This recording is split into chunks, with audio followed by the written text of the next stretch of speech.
It's like I can build the greatest walls, the deepest kind of moats. It's like strong gates, have the big locks on those gates. If nobody's on that protecting that kind of wall and knows what to do, if an adversary is coming in, they just use a ladder and climb over it, and it's a kind of done deal. And I feel it's exactly the same thing when it comes to security. It's mainly about people and processes first, and then we can see how we can use technology as a force multiplier, as something that enables certain things that we couldn't do otherwise. Welcome to Code to Cloud. I'm Andy Schneider, and today I have the privilege to speaking to Gerald Beuchelt. Gerald is the CISO of Sprinklr, the leader in customer experience management, serving companies like Microsoft, Procter & Gamble, and 50% of the Fortune 100.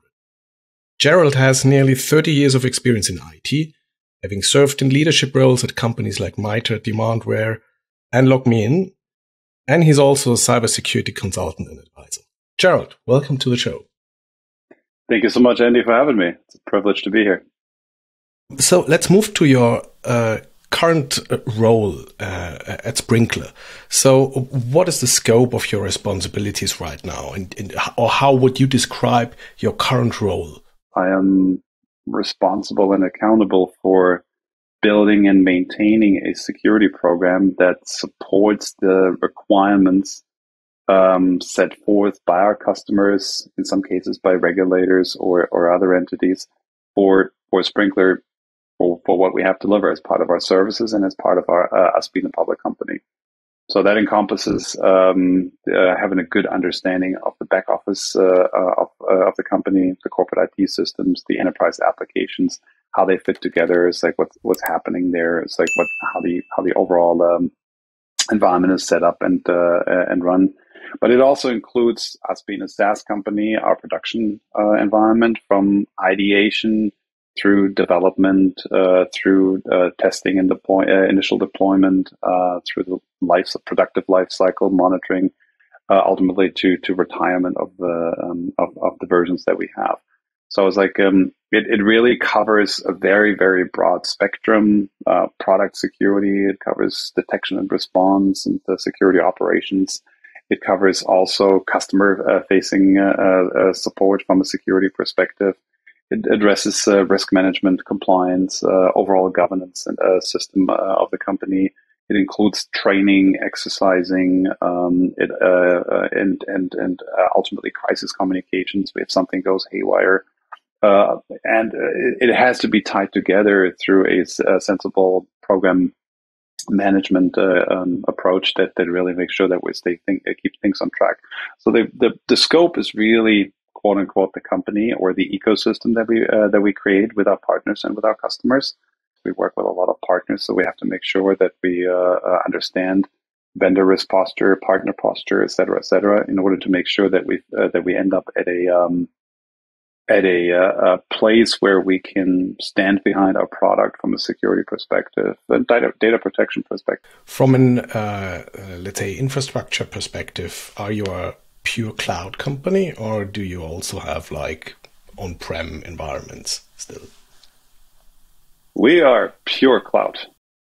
We basically don't own any servers, which is almost completely true. It's like, it's not entirely true, but it's like for all practical purposes, as we like to say, it's true. So we run the corporate backend on other SaaS solutions.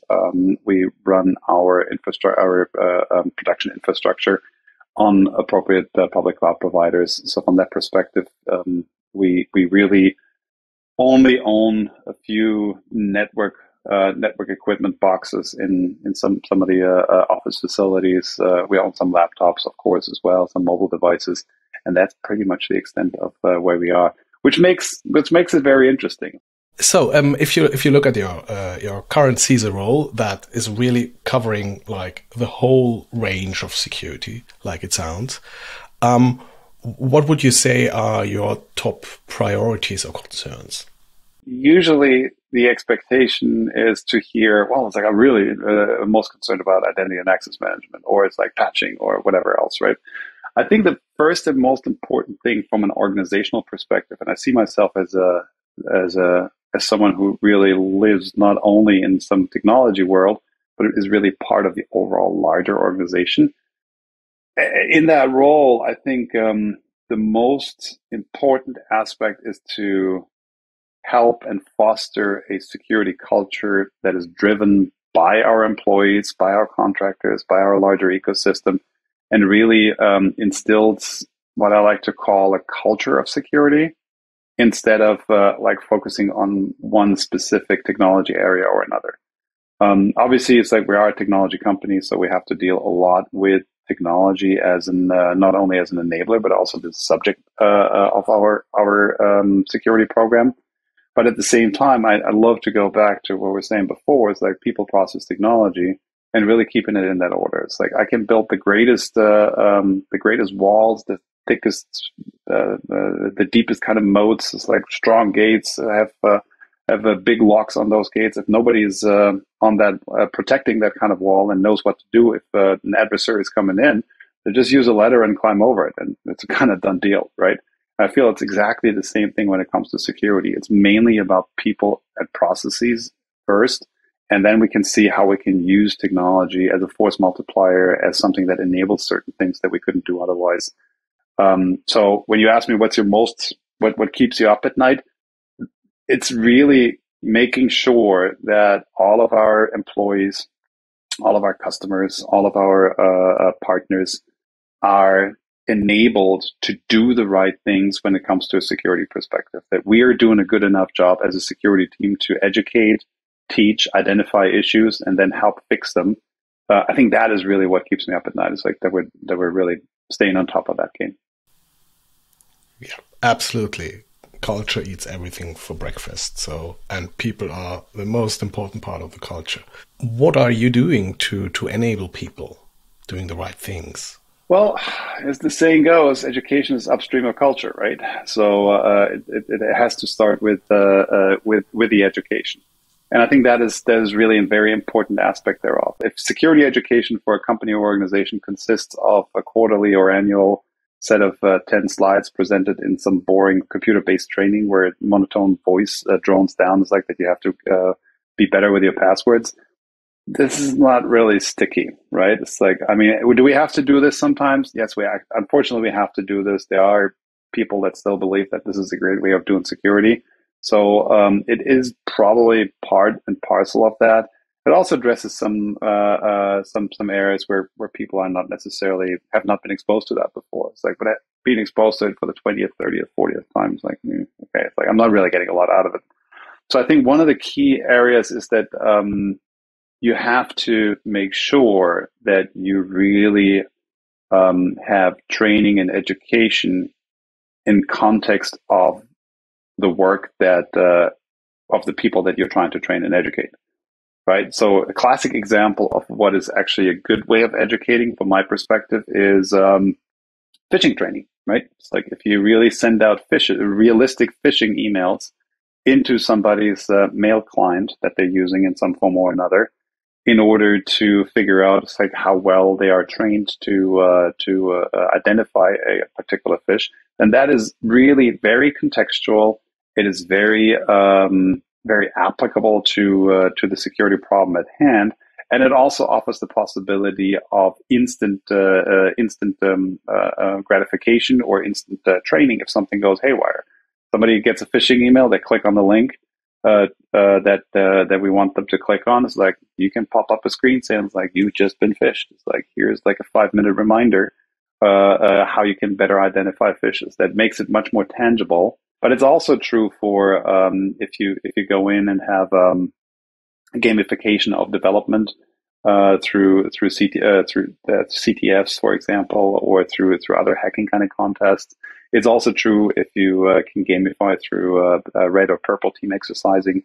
So really bringing the adversaries or the potential challenges into the day-to-day life environment of the people you want to train, I think, is the key part of making education successful. Once you start to relate this, really, again, understanding motivations for people, like say to their salary, to their compensation, to some of the goals that they have for what they're working on. Once you can start to really relate security issues to that in a very concrete and tangible way, education sticks much better. And I think that is how you build education over time. Now, everything I described so far is much of a grassroots kind of effect, right? It's like you really reach out to a broad swath of employees. You want to teach them, you want to help them, and there's different levels of willingness or time prioritization to get this done. I think it always needs to come also with the right tone from the top, quote unquote. It's like we all love that phrase, I guess. If the leadership of the company or the organization represented in the board or the respective executive leadership teams are not really behind this and are saying, yeah, we do security, awesome job, yeah, go security, but don't really expose that, or it's like live that kind of like required behavior in their respective areas, it becomes very difficult because it doesn't come over as sincere. Like people recognize this very quickly.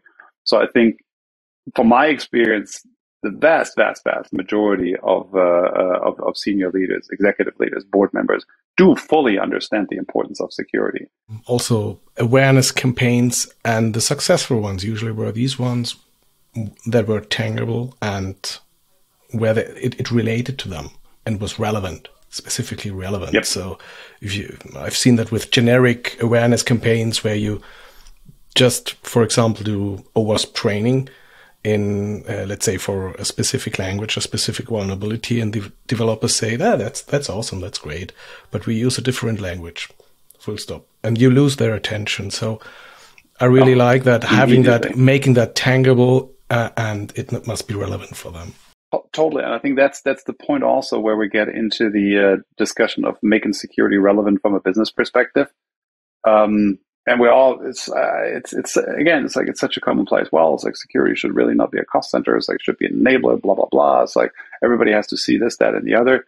It starts with very simple stuff, right? It's like, if I'm starting to go into an executive leadership team discussion, or in God forbid, in a board meeting, and starting to, well, let me talk about the structure of the TCP/IP package that we discovered in the last kind of meeting. It's like, you lost them. It's like, they understand that this is important, and they may even be awed by your knowledge and make you feel good for a short period of time. But in the long run, this is not really sustainable, right? It's like, it doesn't really convey the kind of information that senior leaders would need in order to be able to help you. It's like, you need to translate this into things that are tangible, cost, benefits, risks that you can mitigate. But it's like, really have good backing for that, because you will always find some one or two people who want to click deeper, who want to understand, okay, it's like you just said, is like the likelihood for the risk for coming from bad identity and access management went up. Why? Why do you make that statement? And then you have to walk into the depth and explain that. And sometimes actually do get technical. But it's like, I think the first order is like to really help understand that senior leadership, what the issues are that you're facing, what you're trying to do about it, and how this ultimately works across the organization. Regarding that topic, so I usually recommend that CISOs should read the financial report, if there is any, for a public company, for example, but that you understand what is important, let's say, for example, for the CFO. Not what's important for you, but what's important for him, and then relate to the security to this topic. So if it's costs, if it's a cost-driven company, it's a good idea to relate to the costs and understand the impact of costs in let's say, in the big picture. So what would you say makes a good security leader? If you have such a role like you have, and you deal with senior executives like CFO, CEO, COO, what is the skill, or what would you recommend to do as a new CISO that you get closer to them? The first order is to understand, it's like, you need to first build trust. You need bridges, and then you need to build trust. Just because you come in as the CISO doesn't mean people trust you. I've been in organizations that have been around for a fairly long time with either very little or almost no security kind of like capabilities, right? So their security was, quote unquote, distributed, effectively meaning that such security was dealt with by the IT administrators, by the developers, et cetera, which is for a small organization probably not a bad idea, right? Because security, having dedicated security staff around is something that is initially of an overhead. It's like that costs money and that can really have a serious impact on go-to-market capabilities, on the profitability of a company, et cetera, et cetera. But at the same time, it's like if you come into such an organization where security was dealt with by others for sometimes a long time, and you go, it's like, well, I'm the security dude. It's like, I know how stuff gets done, right? It's like, I can tell you what you did wrong the last 5 years. You will not make a lot of friends. I mean, it's just reality. It's like, because the first thing they're going to say, well, it's like the last 5 years you weren't around. It's like, it wasn't that bad. So you come in right now, and it's like, and suddenly we have to like really adjust everything just because you come in and say so. That's not a good strategy, right? So first, building that trust, making sure that you understand where that organization came from, learning the history of how security was dealt with in there. It's like understanding what the objectives, today's objectives, the future objectives for the company as a whole are. The amount of time you may have to put into defining the right processes, establishing the correct evidence to be collected against the controls, and then executing that with the teams, which I have limited resources, may ultimately stifle your ability to really win that go-to-market race in terms of getting the right level of market share in the beginning, and that can ultimately harm a company much more than having a couple of vulnerable libraries in a product for 3 months. So I think finding that right kind of like balance is like, where do you invest? It's like, where do you invest your time? Where do you invest some of the cultural capital that you have in order to drive things forward? It really depends a lot on what the objectives are. So it's like finding that right kind of like balance, I think, is critically important. Yeah, absolutely. So let's move to the next question. So how did you first get involved in IT and security? I was during my university and college years. I was working as an operator at the university data center, administering systems, learning a little bit what operational IT actually is about. And I think that was definitely a very important experience on that overall journey, knowing and seeing what it really takes to keep a large cluster of computers at the time, or a large supercomputer running. It's definitely something that every security person should have an appreciation for, because at the end of the day, these are the kind of like technologies that we have to work with on a daily basis. These are the people that we have to work with on a daily basis, and I think we'll get into that a little bit later as well. I was done with the university. I suddenly discovered that theoretical physicists are not really in super duper high demand across the industry.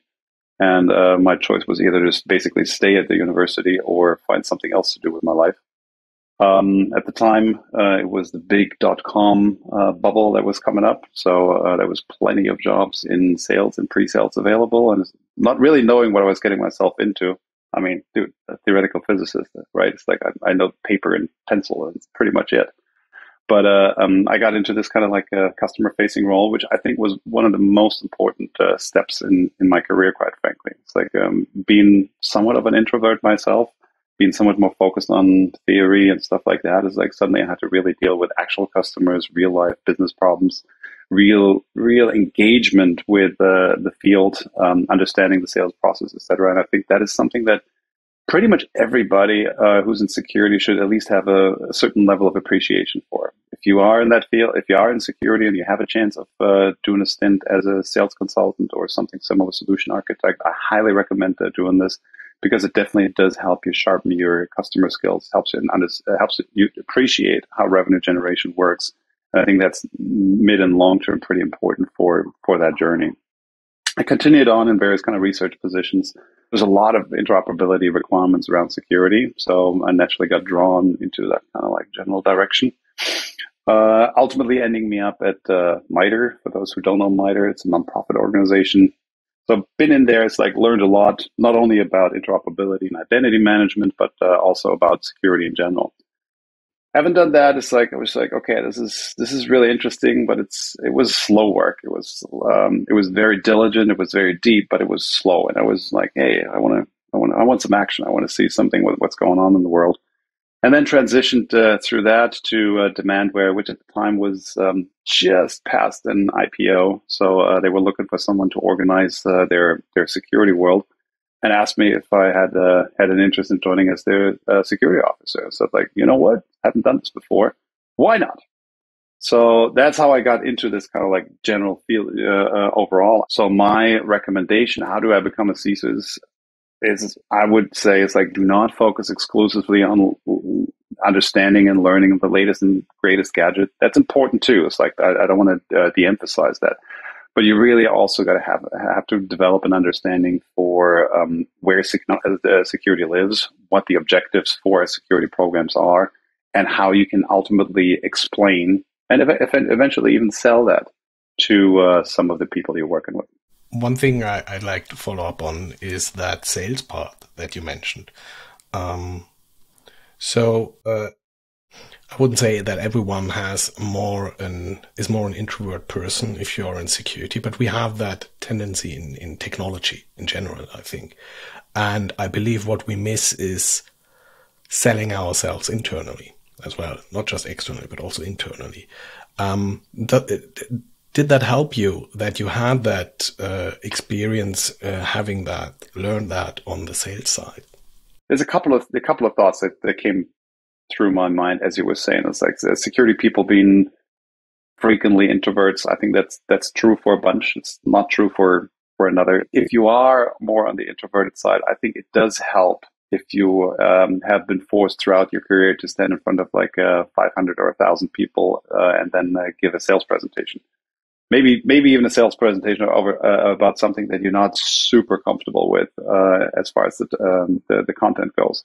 That is an experience that you can get in few other kind of like areas of work, and it really helps you to get a little bit more comfortable with yourself and with representing some of the ideas that you have. So like standing in the limelight and being exposed are definitely very humbling on the one side, but on the other side, it's like once you go through them, they do give you more confidence about yourself. And I think that's something that is important as you're facing an environment that is sometimes skeptical of what security people are saying, and for all the right reasons.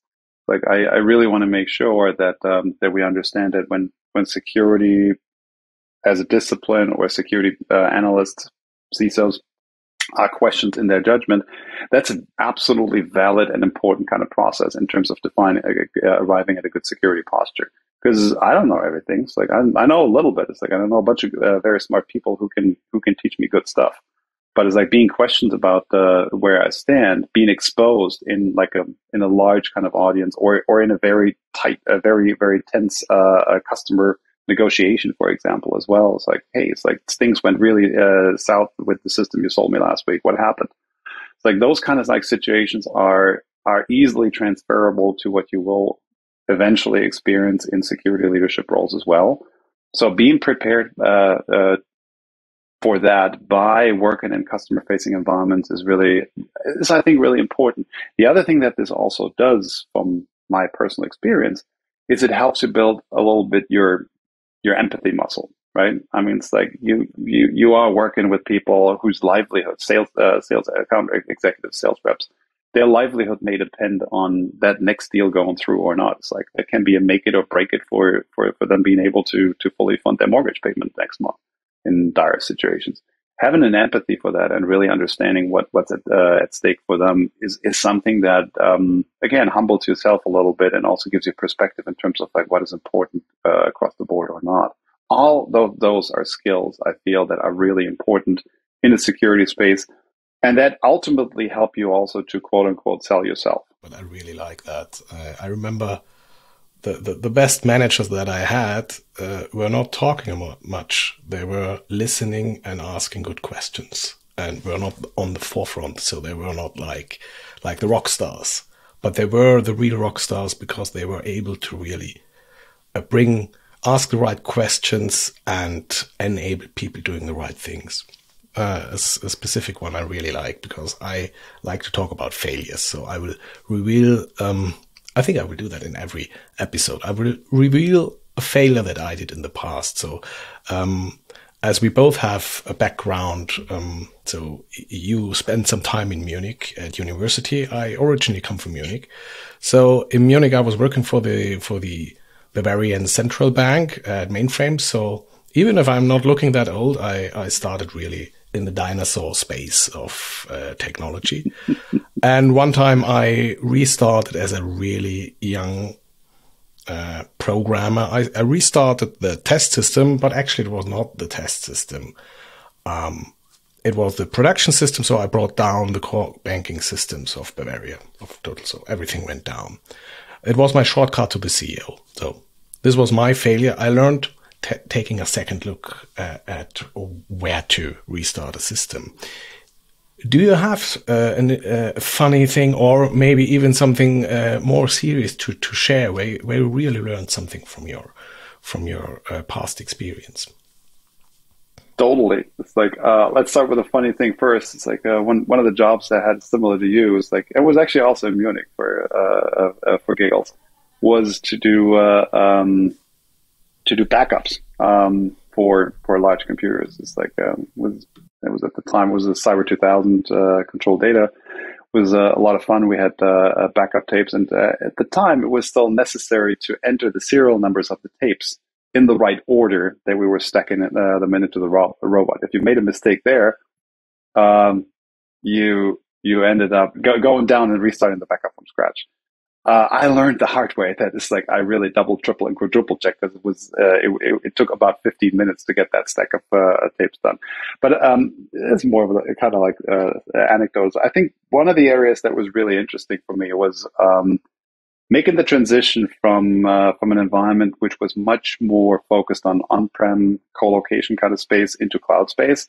I think I was way too conservative. It's like, as we were moving forward, it's like there were at the time very interesting notions. We had separations of duty, which do even today make a lot of sense in meaningful ways. But at the same time,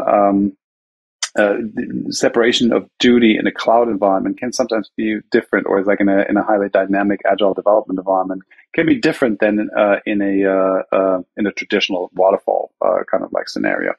So being too literal with the way that I was applying older controls to newer environments really hampered my ability to influence where the organization was going. I was just like, but we have to do X, Y, or Z.